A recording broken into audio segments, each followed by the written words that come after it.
Gustong i-posterize ang Rockets rookie na si Cam Whitmore ang all-time scoring leader na si LeBron James, pero bago yan, Kevin Porter Jr. gusto nang i-trade ng Houston Rockets. Kontrobersyal nga po ngayon ang point guard ng Rockets matapos ang domestic assault na kinakaharap nito.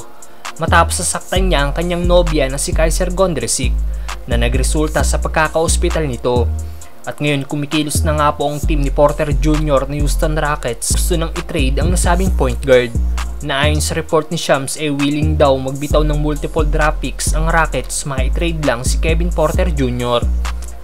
Houston is actively engaged with multiple teams on a Kevin Porter Jr. trade. Sources tell me that the Rockets are incentivizing a potential deal with several second-round draft picks. And sa 4 season na paglalaro ni Porter Jr. sa NBA, kumita nga lang po ito sa kabuuan ng $8 million mula sa kanyang 4 years rookie contract. At ngayong season, kikita sana siya ng $15.8 million. Halos doble ng kinita niya ng 4 na season na paglalaro niya. Pero ngayon ay wala pang kasiguraduhan dahil sa ginawa niyang aksyon sa kanyang nobya. Ayon din sa nasabing report, posible rin daw na hindi nang muling makapaglaro pa si KPJ sa NBA. Sinayang niya lang ang kanyang karir, mga brother. Samantalang rookie na si Cam Whitmore gustong i-posterize si LeBron James. Naging viral nga po last season na naging pahayag ng rookie ng Pacers na si Benedict Mathurin patungkol kay LBJ.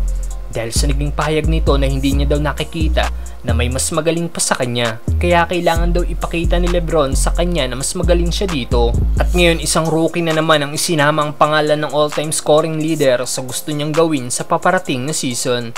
At ito'y walang iba kundi ang Rockets rookie na si Cam Whitmore. Sa isang interview nang matanong si Whitmore kung sinong NBA player ang gusto niyang first sa mga posterized dunk sa NBA, sagot nito ay si Giannis o si LeBron James. Pero hindi ito magiging madali dahil maging ang athletic high flyer nga pong si Ja Morant gusto rin ma-posterize dunk si LBJ. Pero hanggang ngayon hindi pa rin nga po ito nangyayari. Magawa nga kaya ito ng Rockets rookie kay LBJ, mga brother?